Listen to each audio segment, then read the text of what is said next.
우리가 사는 이 지구에 참 많은 종족들이 살고 있죠. 참 많은 나라가 존재합니다. 인종을 구분할 때 출신 성분이나 언어를 가지고 나누기도 하죠. 인류학적으로 이 땅에 살아가는 인류를 구분하면 정말 많이 이렇게 많은 종류가 있다고 이야기합니다. 그런데 우리가 일반적으로 잘 아는 이 피부색을 기준으로 나누다 보면 크게 백인, 흑인, 황인, 어떤 분은 홍인 이렇게 얘기하는데 그렇게 구분할 수 있지 않을까 싶습니다. 말 그대로 눈에 보이는 피부 색깔을 가지고 나누는 것이기 때문에 구분하는 것이 그렇게 어렵지 않아요. 근데 여러분, 생명을 기준으로 구분하면 우리가 사는 지구상에는 단 하나의 인류만 존재합니다. 태어나서 어느 일정한 기간을 살다가 죽음이라는 결과를 피할 수 없다라는 면에서 온 인류는 공통된 생명을 가지고 있기 때문에 그렇습니다. 여기에 해당되지 않은 인류는 단 한 명도 없습니다. 피부색은 다양할지 모르지만, 언어는 다를지 모르지만 적어도 이렇게 생명의 특징에 있어서는 모두가 다 동일하다는 것이죠. 여러분, 성경을 보면 인류를 하나로 보지 않고 두 개로 봅니다. 두 개의 인류가 이 땅에 존재하고 있다라고 이야기를 해요. 우리 고린도전서 15장 45절 말씀 함께 읽어보겠습니다. 기록된 바 첫사람 아담은 생명이 되었다함과 같이 마지막 아담은 살려주는 영이 되었나니. 성경이 말하고 있는 두 인류는 아담과 예수 그리스도죠. 성경의 아담과 예수라는 두 인류를 언급하는 이유는 생명의 시작과 그 근원 자체가 완전히 다르기 때문에 그렇습니다. 아담이 시작한 인류가 죽음의 결과를 피할 수 없는 인류라면 예수님께서 시작하신 인류는 죽음을 이긴 인류이기 때문에 그래요. 그러니까 두 인류의 생명과 그 생명의 시작, 그 생명의 특징 자체가 완전히 다른 것입니다. 오늘 성경에 말하고 있는 아담과 예수님께서 시작하신 두 인류에 대해서 함께 좀 살펴보려고 합니다. 인류의 시작과 그 두 인류에 속한 공동체들의 운명에 대해서 살펴보려고 해요. 먼저 여러분, 아담입니다. 아담은 하나님께서 창조하신 첫 번째 사람이죠. 첫 인류입니다. 육체를 입고 태어나서 역사상 이 지구상에 존재했던 모든 사람들은 이 아담에게서 시작되었습니다. 아담은 하나님의 형상을 가진 존재로 창조되었다고 그러죠. 하나님의 형상대로 지음받았다라는 것에는 크게 두 가지 의미가 있어요. 그 두 번째 의미는 조금 이따가 좀 더 살펴보도록 하고요. 첫 번째를 먼저 언급하면 하나님의 형상대로 창조되었다는 것은 무언가를 선택하고 그 자신이 선택한 것에 책임을 지는 존재로 지음받았다는 거예요. 이 말은 인간을 하나님께서 기계적인 존재로 창조하지 않고 선택하는 존재, 그리고 자신이 선택한 것에 대해서 책임을 지는 인격체로 만들었다는 의미입니다. 가끔 선악과를 보면서 하나님께서 선악과를 왜 만들어서 따먹겠을까라고 질문하는 분들이 계세요. 이 질문이 얼마나 수준 낮은 질문인지 아십니까? 그렇게 따진다면 우리는 하나님께 이렇게 따질 수 있어요. 하나님, 왜 이 땅에 이 성을 만드셔서 나로 하여금 범죄케 하십니까? 왜 옆집의 그 아가씨는 그렇게 예쁘게 만들어놔서 내 마음을 매일 아침 흔들어 놓습니까? 왜 저 옆집의 차는 너무나 좋아서 내가 기분 나쁘게 동전으로 긁고 가게 하십니까?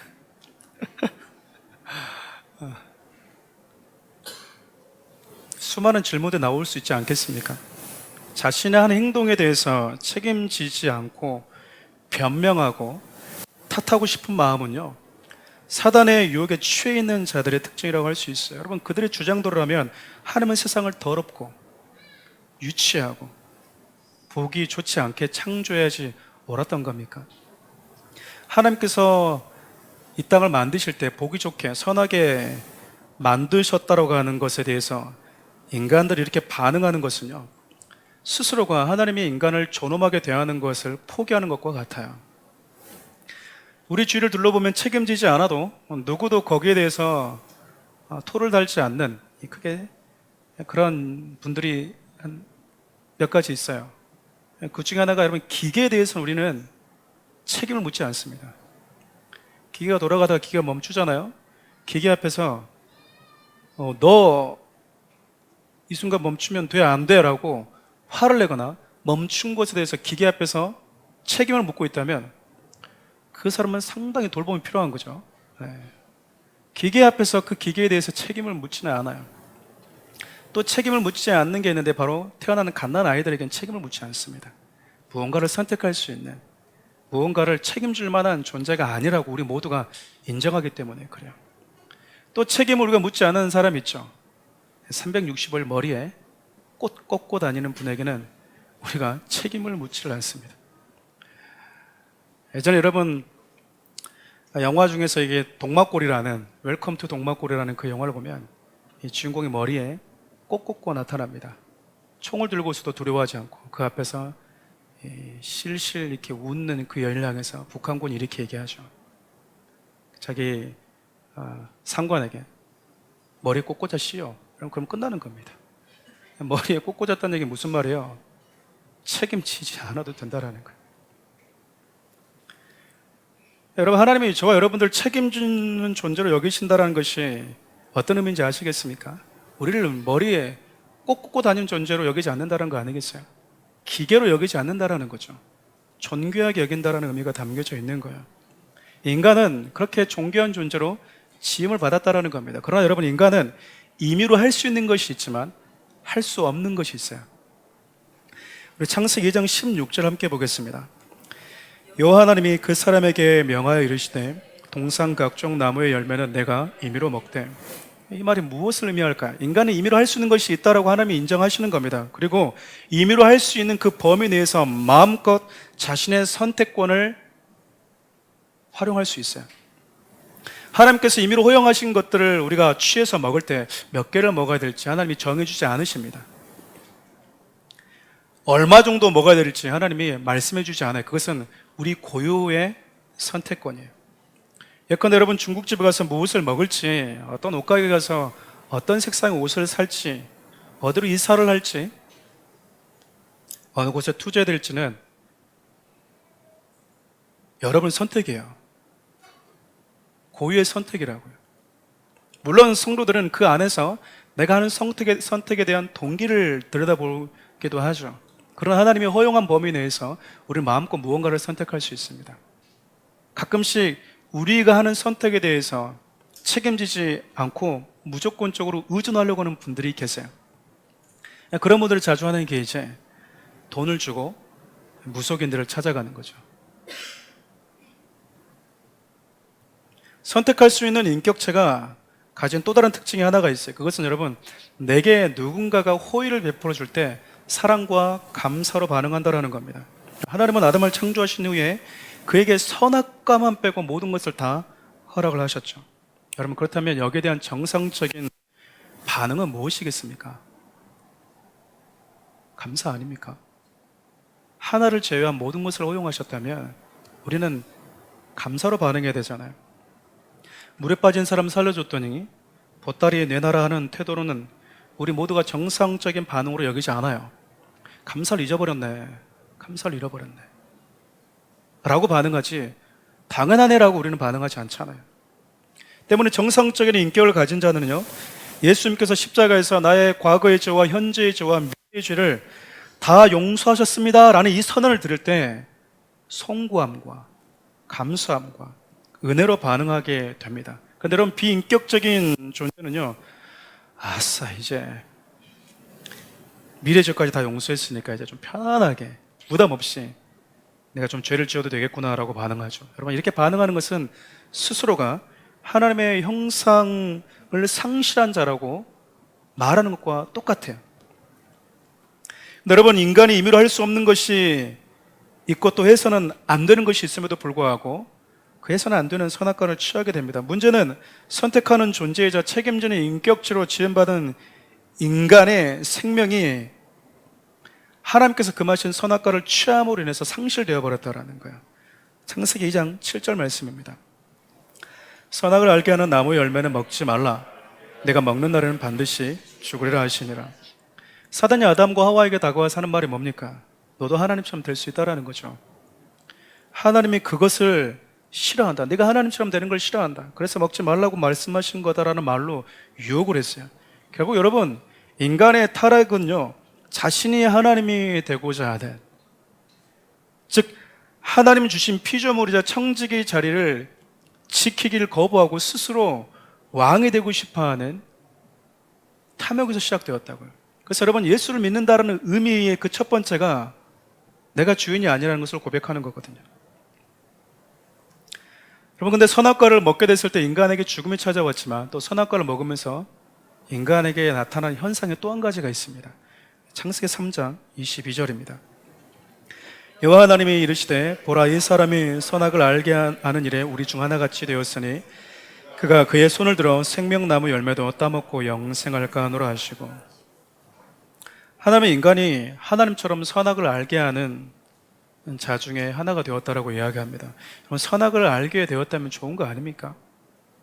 그렇지 않아요? 근데 왜 하나님이 이것을 염려하셨을까요? 왜 인간이 선악을 알게 된 것에 대해서 하나님은 걱정하셨을까요? 여러분, 인간은요, 선악과를 따먹기 이전에도 하나님이라는 완전한 선과 완전한 정의를 누리고 있었습니다. 선이 없었던 게 아니란 말이죠. 그분이 창조한 세계 속에 완전한 규칙과 완전한 정의와 완전한 공의와 완전한 선이 가득했기 때문에 그러죠. 그러니까 여기서 선악과를 먹는 행위는요, 인간이 선과 악의 주체가 되고자 했다는 것을 의미해요. 인간은 선과 정의 그리고 그 기준이 될 수가 없습니다. 거대한 회사에 한 회장님이 계세요. 그 회장님에게 사랑하는 손주가 있다고 가정해 볼까요? 너무나 사랑하는 나머지 그 손주에게 이 회장님이 자신의 회장자를 앉혀두고 회사를 경영하게 만듭니다. 초등학교 손주에게. 그 회사 직원들에게는 불안이죠. 네, 불행입니다, 불행. 인간은 세상은 물론이거니와 하나님께서 창조하신 수많은 광명체들을 경영할 수 있는 능력이 없어요. 보이지 않는 수많은 규칙과 법을 만들 수도 없고 그 규칙들의 선이자 기준으로 될 수 없다라는 겁니다. 오히려 인간은 하나님께서 정해준 그 법칙을 지켜야 되는 피조물일 뿐이에요. 능력도 자질도 미달인 그런 인간이 하나님의 자리에 앉아서 자신이 선과 악의 주체가 될 때 세상은 얼마나 불안에 떨겠습니까? 그 자체가 비극이라는 의미죠. 여러분, 인간이 선과 악의 주체가 되겠다라고 결단했을 때 지금까지 저와 여러분 살고 있는 지금 이 시간까지 끊이지 않고 벌어지고 있는 일이 있어요. 뭔지 혹시 여러분 짐작하셨습니까? 뭘까요? 전쟁입니다, 전쟁. 내 안에서 일어나는 작은 이기심을 시작으로 크고 작은 분쟁과 전쟁, 한 몸으로 부름받은 부부간의 갈등과 싸움까지 같은 인간 사이의 사랑이 아닌 서로를 적으로 보고 전쟁하는 이유는요, 나는 절대 선인 반면 상대는 파괴도 되는 절대 악인 거야. 모든 전쟁은 바로 내가 선이야, 내가 옳아, 너는 틀렸어, 너는 개조가 필요해, 너는 문제가 많아, 너의 사상은 무너져야 돼 라고 하는 내 중심적인 교만에서 시작되는 거야. 여러분, 부부들이 싸울 때 보세요. 당신이 옳네? 이러고 싸웁니까? 아니잖아요. 내가 옳아요, 내가 맞아요, 내가 선이에요, 내가 더 성숙해요. 우리나라의 기준에서 봤을 때 일본 사람들은 나쁜 사람들입니다. 우리나라를 지배했으니까. 그런데 여러분, 일본 사람의 기준 봤을 때는요, 그게 정이고 선이었어요. 우리나라가 베트남에 파병한 것은 우리나라의 기준에서는 선이고 정이었지만 베트남의 기준 봤을 때는 선이 아니죠, 악이죠. 자신이 선이라고 주장하고 자신이 곧 정이라고 주장한 사람들이 하는 행동들이 뭐냐면, 내가 주장하는 선과 내가 주장하는 정의가 영향력을 미칠 수 있는 제국을 만든다라는 거예요. 제국을. 근데 여러분, 하나님은 인간을 창조하셨을 때 제국을 주신 게 아니잖아요. 에덴 동산을 주셨습니다. 비록 제국은 아니었지만 그 에덴 동산에는 완전한 사랑이 있었고요. 하나님과의 만남이 이루어지는 아주 특별한 공간이었습니다. 나를 창조하신 분과의 공존이 이루어지는 현장이 바로 에덴 동산이었죠. 나의 노력과 수고와 치열한 전쟁으로 얻어내는 안락과 쉼과 평안한 풍성함이 아니라 그분으로부터 주어지는, 즉 은혜로 주어지는 공간이 바로 에덴이었습니다. 그리고 그곳에서 인간은 서로를 향해서 적이 아닌, 경쟁자가 아닌 내 몸으로 여기기 시작했어요. 남편이 아내에게 내 몸이라고 이야기를 하잖아요. 왜냐하면 완전한 선이자 정의는 하나님이고 그분의 말씀이었기 때문에 그래요. 여러분, 이 말은요, 하나님의 말씀과 그분의 법 안에 있을 때 완전한 사랑이 회복된다라는 거예요. 그럼 부부들이 다툼이 일어날 때 목회자인 제가 해준 것은 아주 간단합니다. 이제 예수를 모르는 사람들에게 있어서는 또 다른 어떤 멘토가 필요할 수 있겠으나 같이 똑같이 예수를 믿는다고 하는 성도들에게 있어서의 멘토는요, 아주 간단해요. 네가 오라 내가 오라가 아니고요, 진짜 선, 완전한 정의, 그 기준을 정해주는 겁니다. 그 기준을 정해주는 거예요. 그게 하나의 말씀이라는 거죠. 내가 선이야라고 말할 때는 여러분 깨지죠. 다툼이 일어나죠. 그런데 여러분, 하나님의 말씀이 진짜 선이라고 서로가 붙들게 될 때는 그 안에 생명의 역사가 나타나게 되는 겁니다. 지금처럼 세상이 정의와 선을 외치는 시대가 또 있었을까 싶어요. 그런데 여러분, 그 기준이 뭘까요? 동일한 것을 가지고 한쪽에서는 내가 선이야, 내가 정의야 라고 외치는데 다른 한쪽에서는 아니야, 너는 선이 아니야, 너는 악이야, 내가 선이야, 내가 정의야 라고 또 외치고 있거든요. 마치 사사시대처럼 자신의 소견이 곧 기준이 되는 시대라고 할 수 있어요. 완전한 선이자 완전한 정의를 상실하던 자들 사이에는요, 늘 다툼과 전쟁이 일어날 수밖에 없습니다. 교회 안에서 어떤 다툼이 일어난다, 뭘 붙들어야 될까요? 기준을 놔버린 거예요. 하나님의 사역을 한답시고 서로가 다툽니다. 뭘 놔버린 걸까요? 기준을 놔버린 거예요. 기준을. 하나님의 말씀이라고 하는 절대적인 기준. 여러분, 가인이 동생을 쳐 죽입니다. 하나님이 나타나셨어요. 네 동생 어디 있냐? 가인이 이렇게 얘기를 하죠.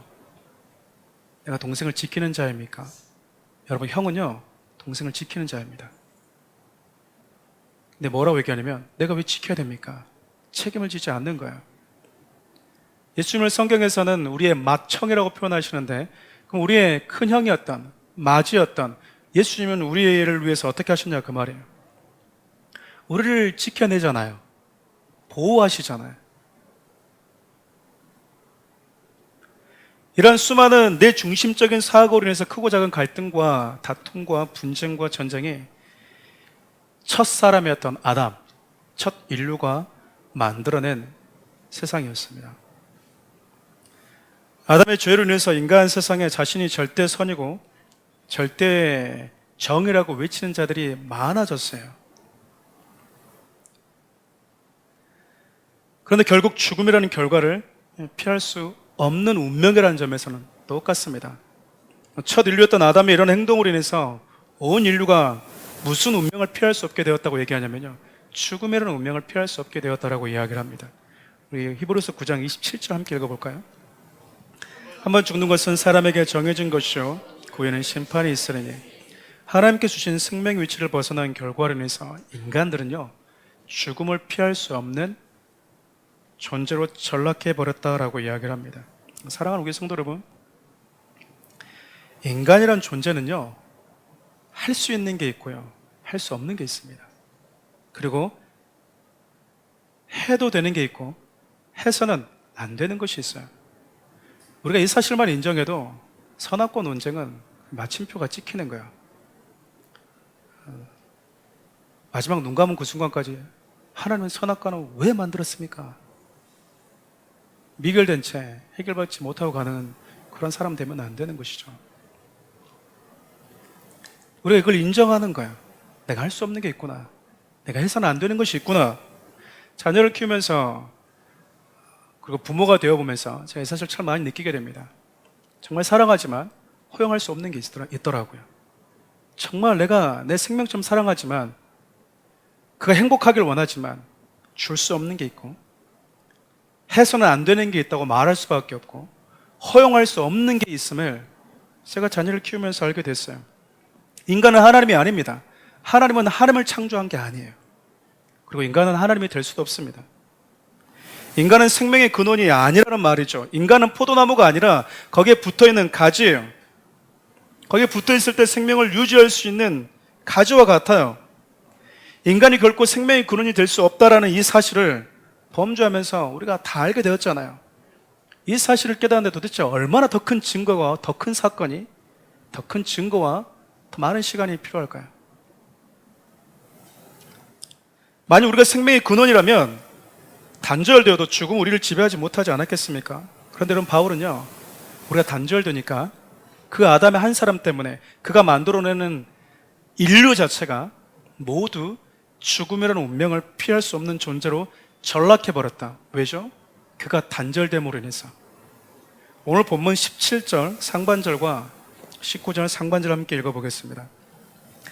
한 사람의 범죄로 말미암아 사망이 그 한 사람을 통하여 왕노릇하였은즉 한 사람이 순종하지 아니함으로 많은 사람이 죄인 된 것 같이. 아담 한 사람이 범죄했다고 이야기합니다. 즉 생명의 자리를 떠난 것이죠. 아담 한 사람은 생명의 자리를 지키지 않았고 아담 한 사람은 자신이 피조물이라는 사실을 인정하지 않았습니다. 하나님이 되고 싶어 했죠. 죽음이라는 결과가 운명처럼 정해버린 자들로 가득한 세상, 그것이 지금 저와 여러분들이 살아가고 있는 이 지구라는 세상입니다. 이것이 첫 인류인 아담이 만든 세상입니다. 이렇게 끝나면 그냥 우리 살다가 죽으면 우리 다 끝나는 거예요. 성경에 보면 이것이 우리 인간의 운명이고 더 이상 길이 없다면 저와 여러분들 여기 있으면 안 됩니다. 저는 여러분들 데리고 어디로 갈까요?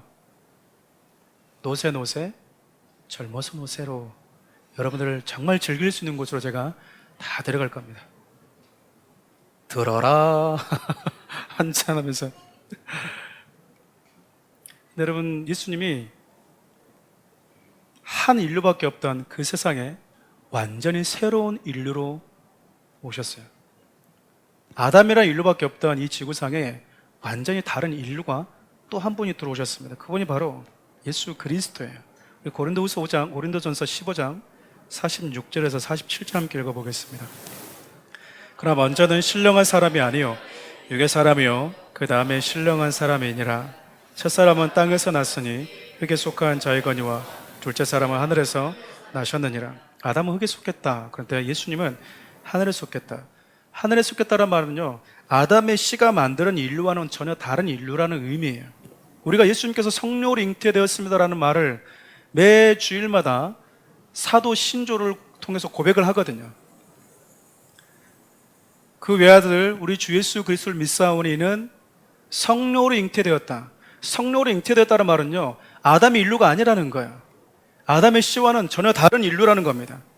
가끔씩 예수님이 어떻게 여성의 몸에서 남자와 관계없이 태어날 수 있냐? 그걸 믿냐?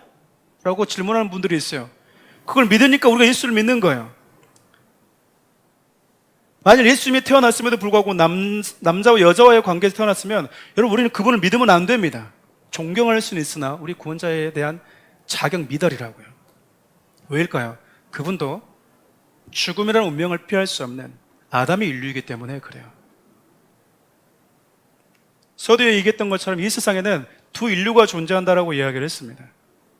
아담이 시작한 인류, 특징, 죽음을 피할 수 없는 운명들.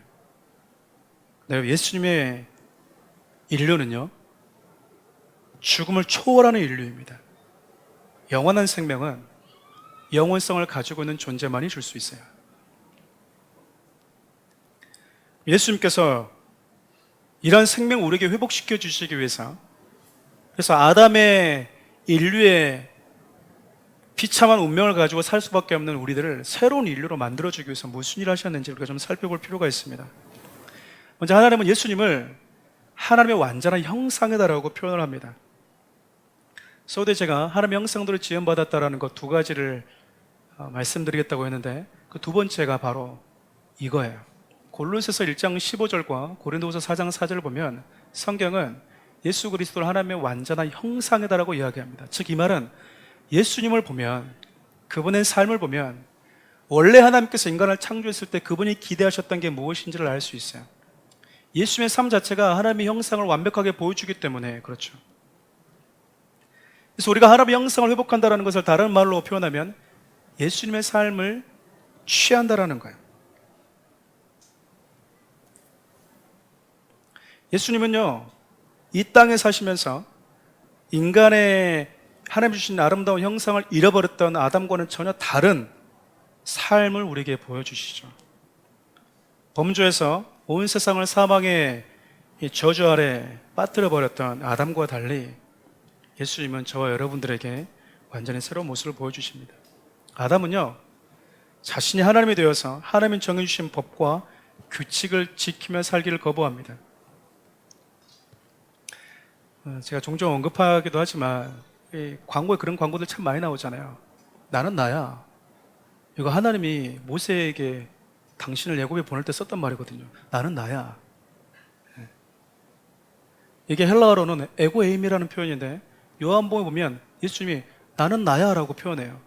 나는 빛이야, 나는 생명의 떡이야, 나는 나야 라는 뜻이거든요. 근데 이것을 우리가 지금 TV에서 너무나 쉽게 듣고 있습니다. 나는 나야. 그리고 얘기가 이렇게 부연 설명에 나옵니다. 누구도 네 삶을 터치할 수 없어. 네가 주인이야. 네가 주인이야. 동성애 퍼레이드가 벌어지잖아요. 성소수자를 인정해 주라고 얘기하잖아요. 여러분, 동성애자가 성소수자일까요? 아동성애자들이 더 소수자입니다. 수관하는 사람들이 더 성소수자라고요. 그렇지 않습니까? 왜 그런 말들이 나올까요? 하나님을 떠나서 자기가 외치는 것, 하나님이 주시는 그 기준과 그 법을 지키려고 하는 게 아니라 자신이 하나님이 되어서 그 법을 지키는 자를 벗어나서 자기가 법을 만들겠다라는 거, 새로운 법을, 새로운 정의를 만들겠다라는 거 아니겠습니까? 그래서 세상은 좋아졌습니까? 근데 여러분, 피조물인 아담은 하나님이 주신 그 자리를 지키지 않았는데, 하나님이신 예수님은요, 하나님임에도 불구하고 인간에게 주신 그 자리를 목숨 걸고 지켜내세요. 예수님께서 십자가를 지신 이유는 우리의 죄값을 지불하기 위함도 있지만, 그분이 육체로 이 땅에 계시면서 하나님의 형상을 가진 인간은 어떤 존재로 살아야 되는지를 정확하게 보여주십니다. 인간이 지켜야 될 위치가 어디인지 그분이 하나님이심에도 불구하고 인간의 몸을 입고 이 땅에 사실 때 정확하게 보여주세요. 예수님은 단 한 번도 하나님의 말씀에 불순종한 적이 없습니다. 그분의 법을 벗어난 적이 없다라는 거예요. 아담은 자신을 한층 더 업그레이드 시켜줄 거라고 하는, 그리고 또 자기를 조금 더 나은 삶으로 초대해 줄 것 같은 선악과 앞에서 하나님 주신 위치를 과감하게 등졌지만, 예수님은 모든 것을 죽였다고 하는 사단의 유혹 앞에서 끝까지 자리를 지키세요. 마태복음 4장 8절에서 우리 10절 말씀 함께 읽어볼까요? 마귀가 또 그를 데리고 지극히 높은 산으로 가서 천하 만국과 그 영광을 보여 이르되, 만일 내가 엎드려 경배하면 이 모든 것을 내게 주리라. 예, 예수께서 말씀하시되 사단아 물러가라. 기록되었으되 주 너희 하나님께 경배하고 다만 그를 섬기라. 마귀가 지금 예수님께 온 천하 만국을 다 보여줍니다. 그리고 자기에게 예배하면 주겠다 합니다. 결국 세상 사람들 누구에게 경배하는지 알지 못하고 세상 주면은 그냥 누구한테든지 고개 숙일 수 있다라고 얘기하잖아요. 마귀가 지금 얘기하는 거예요. 나에게 예배하면 이거 다 줄게. 이 땅을 사는 사람들이 한 번도 가져보지 못했던 기쁨, 풍성함 너에게 줄게. 마귀 예수님께 와서 했던 말은요, 마귀가 아담과 하와에게 했던 말과 궁극적으로 똑같아요. 하나님을 예배하는 자리 잊지 말고 너 자신을 예배하라는 거야. 근데 우리 자신을 예배하는 건 없습니다. 하나님을 예배하지 않고 있다는 것은요, 결국 하나님이 주신 위치를 떠나서 우상을 섬기고 있고 마귀를 예배하고 있다는 것과 똑같은 의미거든요. 나는 하나님을 안 믿고 있어요. 나는 무신론자예요. 아니요. 하나님이 아닌 다른 존재를 예배하고 있는 겁니다. 마귀는요, 거짓말의 왕이에요. 결국 아담과 하와에게 더 나은 삶, 더 풍성한 삶, 행복한 삶 주겠다고 약속했잖아요. 단서를 달았어요. 하나님 떠나면 주어진다고. 내가 하나님 떠나서 행복한 산 사람이 있습니까? 우리가 이 땅 살면서 탈 수 있는 가장 좋은 차가 뭘까요? 벤츠도 있겠죠. 벤츠보다 더 좋은 차 많이 있지 않습니까? 타보신 분들, 지금 또 타고 계신 분들 있지 않습니까? 성도님들 뒷좌석에 앉아서 타봤는데 침대가 아니잖아요. 뭐 승차감이 좋다고 그러는데 저는 모르겠어요. 자꾸 우리가 느끼고 싶으셔서 막 승차감이 좋다고 막 이렇게 얘기하시는 것 같은데 저는 별로 그냥 똑같던데. 아까 집사님과 얘기 말씀 나누다가 그런 얘기 하셨는데 으스된다고 그러잖아요. 누구를 으스타는 거죠? 여러분 좋은 차 타고 왔는데 문을 딱 열면서 와 이렇게 안 하면 여러분 웃기잖아요. 내가 비싼 가방 사고 왔는데 사가지고 왔는데 그 여성분들이 아무도 몰라. 우리 교회 분들이 뻘쭘하지 않겠습니까? 사가지고 왔으면 그건 뭐야? 뭐야? 말해주면 우리 이거 들으려고 한 거 아니에요? 근데 비싼 거 사갖고 왔는데 아무도 몰라. 아무도 그게 얼마짜리인지 그게 무슨 브랜드인지를 아무도 몰라. 예전에 그 다니엘 기도회 때 하는 그 박사님이 했던 말 여러분들 기억하실 겁니다. 성공해서 미국에서 친구들 보도록 해주려고 일찍 와서 벤츠를 시동코 기다리고 내 친구들이 안 오는 거야. 친구들이 와야 되는데 이때는 와줘야 되거든. 평소 일찍 왔던 친구들도 내가 아주 비싼 가방 들고 비싼 차 들고 오면 그때는 왜 이렇게 늦게 오는지 모르겠어요. 친구들이 뭐 해주면 기분이 좋은 거예요. 야, 너 성공했구나. 야, 이거 뭐야? 그러면은 아이씨, 뭐 식어가지고 들어가자. 야, 이거 그럼 우리 기분이 좋잖아요. 근데 친구들이 딱 내렸는데 기대하는 말이 있잖아요. 딱 내렸는데 왔어? 들어가자. 그러면 여러분 기분 어떨 것 같아요? 아니 그 다음 2절 3절이 있어야 되는데 후렴 생략 인트로에서 끝나는 거야. 얼마나 우리가 이렇게 지금도 속아서 사는지 몰라요. 나 하나님 떠나면 재미있어. 재미있다고.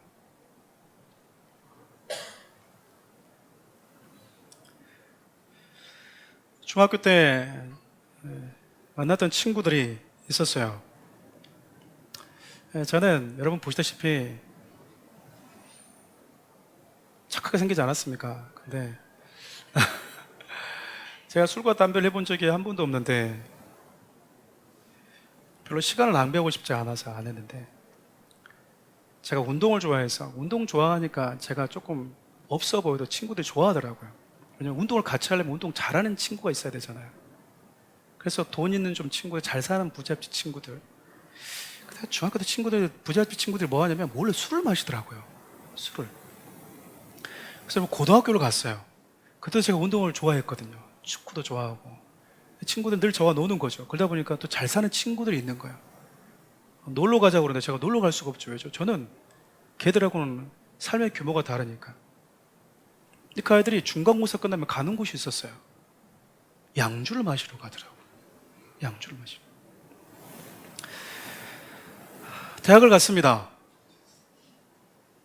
애들이 시험 끝나자마자 뭘 마시냐면 술을 마시러 갑니다.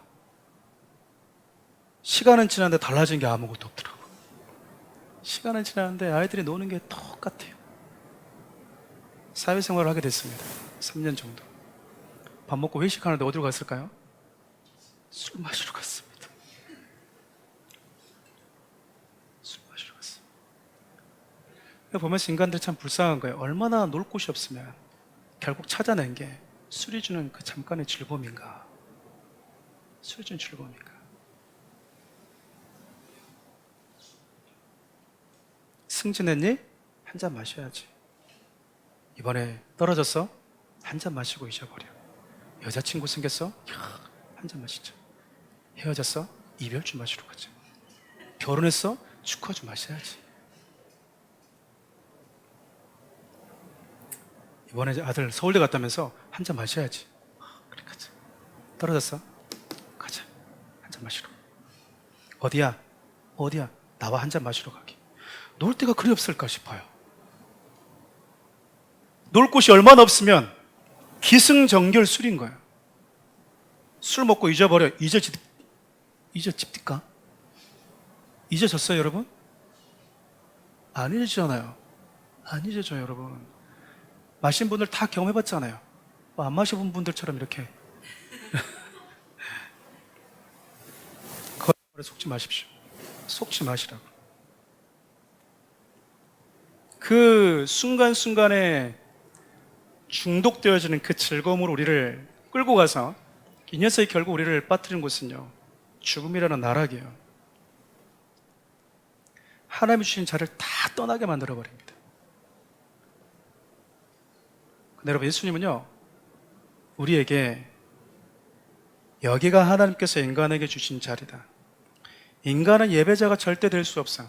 인간은 하나님을 예배하는 자. 인간은 하나님이 주신 자리에서 하나님을 예배할 때 가장 인간다워, 가장 아름다워, 가장 존귀해라고 하나님이 말씀하고 있는 거예요. 아담은 선악과라는 나무에 매달려 있는 하나님의 생명의 법을 끌어내리려고 했어요. 그런데 예수님은요, 생명의 주님은 십자가라는 나무 위에서 끝까지 하나님의 공의와 정의를 지켜내십니다. 한 사람은 하나님의 공의와 정의를 따서 내가 정의가 되려고 했는데, 우리 주님은요, 거기 끝까지 떨어지지 않고 매달려 있었어요. 육체가 사라지는 한이 있어도. 바울이 이것을 이렇게 표현합니다. 빌립보서 2장 6절에서 8절 말씀이에요. 그는 근본 하나님의 본체시나 하나님과 동등됨을 취할 것으로 여기지 아니하시고 오히려 자기를 비워 종의 형체를 가지사 사람들과 같이 되셨고 사람의 모양으로 나타나사 자기를 낮추시고 죽기까지 복종하셨으니 그 십자가에 죽으심이라. 여러분, 내가 왕이다, 내가 주인이다라고 외치면서 각자 저마다의 왕국을 만들고 자기만의 제국을 만들기 위해서 혈안되어 있는 그 세상 한복판에서 진짜 왕이신 예수님은요, 십자가를 지신 거예요. 다 가짜 왕들이잖아요. 우리는 가짜 주인들이잖아요. 근데 진짜 주인이 어떻게 사셨냐고요. 근데 여러분, 예수님이 진짜 하나님은 어떤 분이시고 인간은 어떤 존재인지를 증명해내는 그 십자가 그 위에서도 사단은요, 끝까지 유혹합니다. 내려오라고. 마태복음 27장 40절에서 42절 말씀입니다. 이르되 성전을 헐고 사흘에 짓는 자여, 내가 만일 하나님의 아들이거든 자기를 구원하고 십자가에서 내려오라 하며, 그와 같이 대제사장들도 서기관들과 장로들과 함께 일용하여 이르되 그가 남은 구원하였으되 자기는 구원할 수 없도다. 그가 이스라엘 왕이로다. 지금 십자가에 내려올지어다. 그리하면 우리가 믿겠노라. 아담이 지금 망가뜨려버린 세상을 예수님이 지금 회복하고 계시잖아요. 근데 그것을 보지 못하고 마귀가 십자가에서 죽어가는 예수님께 와서 또 조롱을 합니다. 야, 너 하나님이라면서, 네가 하나님이라면서 그 나무에서 못 내려와? 능력 안 돼? 야, 아담, 너 하나님의 존귀한 사람이라면서 뭐든지 할 수 있는 선택하는 존재로 지원받았다면서 그 존엄한 인간이 선악과 앞에서 그거 하나 못 따먹는다고 쩔쩔매고 있어? 아담과 예수님의 차이가 뭐겠습니까? 그 유혹 앞에 모든 것을 할 수 없고 또 해서는 안 되는 한 인류는 나 할 수 있어, 나 뭐든지 할 수 있다고 라는 태도로 반응했고요. 정말 모든 것을 할 수 있고 모든 것이 가능한 예수님은요, 조용히 묵묵히 십자가를 지셨다라는 거예요. 패션 오브 크라이스트라는 영화에 보면 예수님이 십자가를 지고 가다가 넘어질 때 그 어머니 마리아가 뛰어옵니다. 그때 예수님이 하신 대사가 있어요. 어머니, 아들이 세상을 새롭게 합니다. 그 표현처럼 지금 예수님이 한 사람 아담이 범죄함으로 인해서 망가뜨려버린 세상을 지금 새롭게 하고 있는 거예요. 새롭게.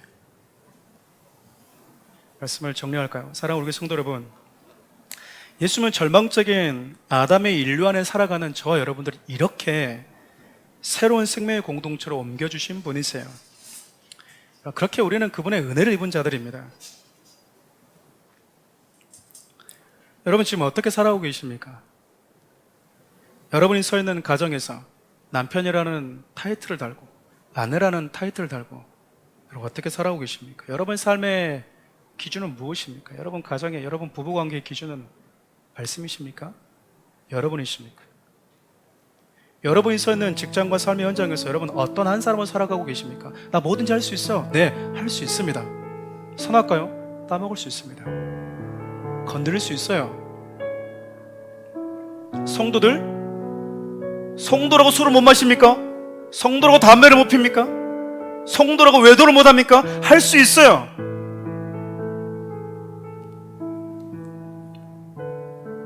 근데 왜 안 하죠? 예수님이 십자가에서 내려올 수가 없었습니까? 근데 왜 안 내려오셨죠? 내가 할 수 없는 게 있거든요. 해서는 안 되는 게 있는 거예요. 우리가 성경을 믿는다면 아담 한 사람으로 인해서 우리 인간이 어떤 결과를 피할 수 없게 되었는지 우리는 다 보고 있잖아요. 여러분, 한 사람은요, 한 사람이 아니에요. 우리 모두는 서로 연결되어 있고요. 나의 어떠함이 누군가에게 영향을 미치는 자로 살아가요.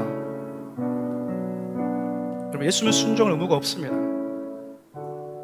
그분이 십자가에서 내려올 수 있어요. 그런데 여러분, 그분이 그 자리에 머물러 있었던 이유가 있습니다. 내가 이렇게 순종할 때 나를 통해서 새로운 인류, 새로운 세상, 그분이 만들고 싶은 세상이 있었기 때문에 그래요. 오늘 본문 18절, 29절 하반절 마저 함께 읽어볼까요? 한 의로운 행위로 말미암아 많은 사람이 의롭다 하심을 받아 생명에 이르렀느니라. 한 사람의 순종하심으로 많은 사람이 의인이 되리라. 예수님의 순종은요, 아담이 만든 인류 아래서 죄와 죽음에 신음하면서 살아가야 되는 저와 여러분과 같은 존재를 완전히 새로운 공동체로 바꿔주셨습니다. 예수를 믿는다는 것은 죄와 죽음의 운명을 피할 수 없는 아담의 공동체에서, 그 인류에서 예수라는 인류로 옮겨졌다는 것을 의미하거든요. 우리 주위에 정의를 외치는 사람들 참 많습니다. 코로나를 겪으면서 교회들 사이에도, 목사님들도 이게 정의야, 이게 맞아, 이게 대안이고 이게 옳은 거야, 지금 이 시대는 교회를 이렇게 이끌어가야 되고 지금 이 시대 예배는 이렇게 드리는 게 맞아, 잘난 분들이 많으세요. 내가 맞다라는 거예요. 내가. 지금 예수님이 찾고 있는 분은요, 내가 정이고 내가 선이라고 외친 사람이 아니에요. 여러분, 조용히 십자가를 지는 그 한 사람을 찾고 계십니다. 그 한 사람 때문에, 살아나기 때문에 그래요. 예수님이 십자가를 지실 때 그분으로 인해서 새롭게 구성되고 만들어질 운명적인 공동체를 우리 주님은 자신의 비난과 조롱보다도 더 소중하게 여기셨어요. 하나님이 금하신 그 나무에 달려있는 선악과를 끌어내렸던 아담과 달리 우리 주님은요, 그 자리에 계속 머물러 있으셨어요. 사랑하는 우리 성도 여러분,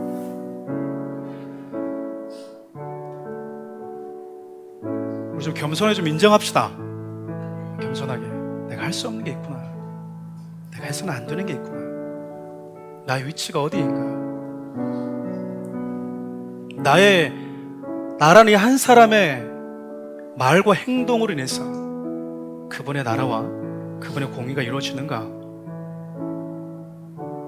나 한 사람의 이 선택으로 인해서 나에게 속해 있는 가정과 내 아내와 내 남편과 내 자녀들은 어떤 결과를 얻게 될 건가라는 것에 대한 무거운 책임감을 가지고 살았으면 좋겠어요. 그래서 여러분, 아담이라는 한 인류가 아닌 예수라는 인류, 예수님 닮은 한 사람으로 여러분 살아갈 수 있으면 참 좋겠습니다. 우리 그 마음을 담아서 우리 찬양을 함께 드렸으면 좋겠어요. 내 삶의 소망.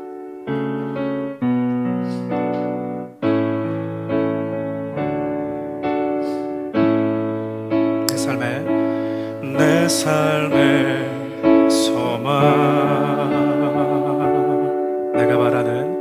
내가 바라는 한 분, 예수 닮기를 내가 원하네. 한없는 사랑, 풍성한 국률,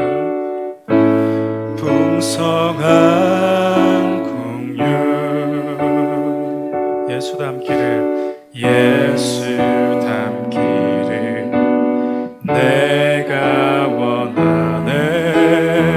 예수 닮기를, 예수 보기를, 예수만 높이기 내가 원하네. 내 평생 소원, 예수 닮기를, 예수만 닮기를 내가 원하네. 온유하시고 겸손한 성품, 온유하시고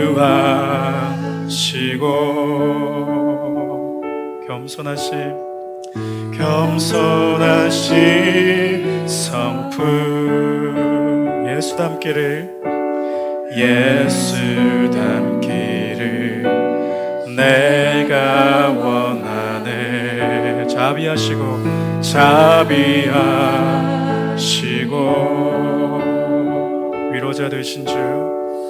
위로자 되신 주, 예수 닮기를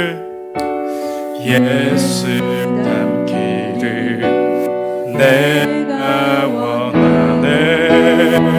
예수 닮기를, 예수 보기를, 예수만 높이기 내가 원하네. 내 평생 소원, 예수 닮기를, 예수만 닮기를 내가 원하. 예수 닮기를,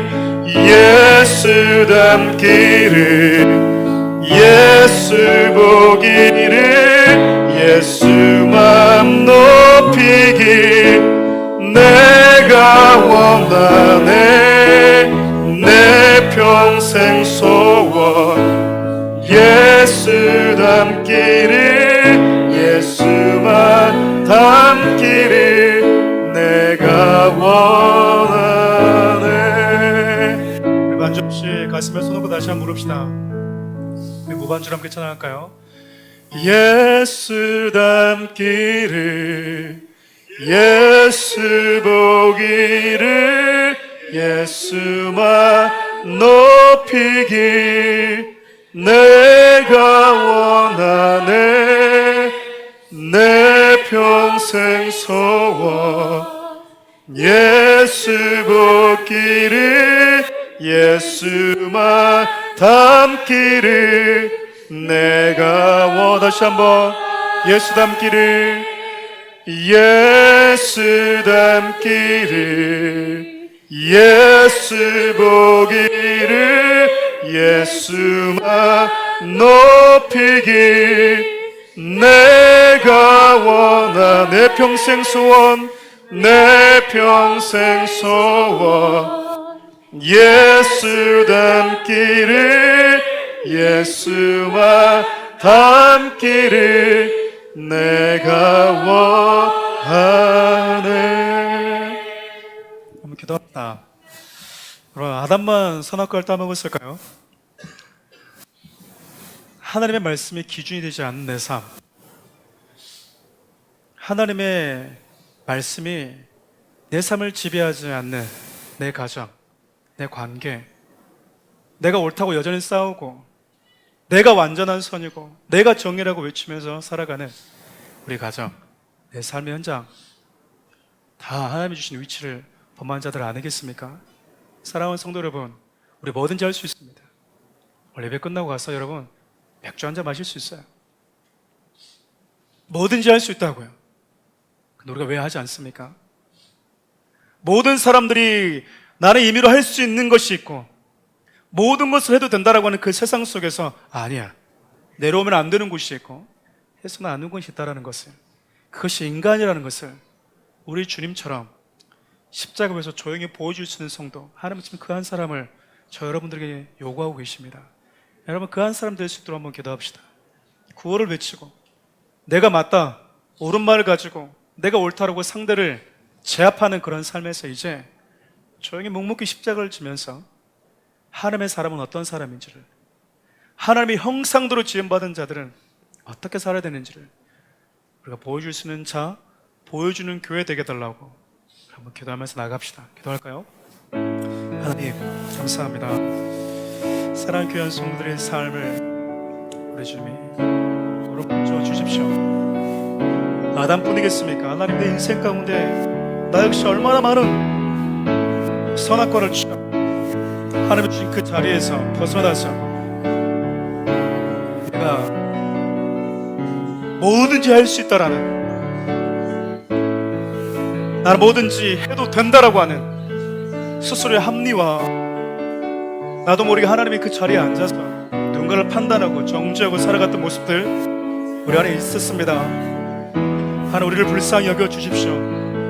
그 아담의 그 모습은 하나님 내게 속한 또 다른 운명적인 공동체를 결코 살릴 수 없고 그들이 결코 유익을 줄 수 없음에도 불구하고 우리는 여전히 아담과 같은 삶을 또 살아갑니다. 우리 주님이 구호를 외치지 않고 조용히 십자가를 지셨고 그 십자가 위에서 하나님의 형상대로 지음받은 자는 어떤 삶을 살아야 되는지 뛰어내려올 수 있음에도 불구하고 내가 이곳에 있어야만이 누군가가 산다면 기꺼이 그 자리에서 머물 수 있는 것이 하나님의 형상 닮은 자라는 사실을 보여주셨던 우리 주님의 그 모습을 사랑하는 우리의 성도들이, 사랑하는 하나님의 귀한 우리 교회가 하나님 그 발걸음을 따라갈 수 있는 교회가 되고 성도들이 되기를 원합니다.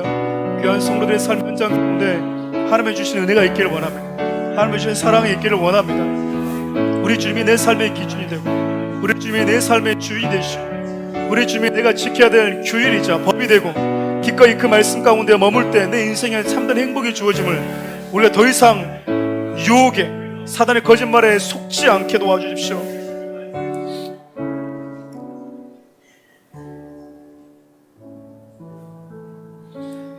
하나님, 얼마나 반복되게 넘어지고 실수해야 우리가 알 수 있을까요? 얼마나 더 많은 시간이 지나야지 지금도 사단이 속삭이는 그것이 거짓말이라는 것을 우리가 알 수 있을까요? 아담만 선악과를 따먹고 하나님이 주신 인간의 존엄한 자리에서 벗어난 게 아니라 여전히 내가 옳고 내가 맞고 당신은 틀렸다라고 말하는 내 가정 안에서도 내가 그렇게 살아가고 있지 않은지, 삶의 현장 가운데서도 우리는 그렇게 살아가고 있지 않는지 우리의 삶을 겸손히 돌아보기를 원합니다.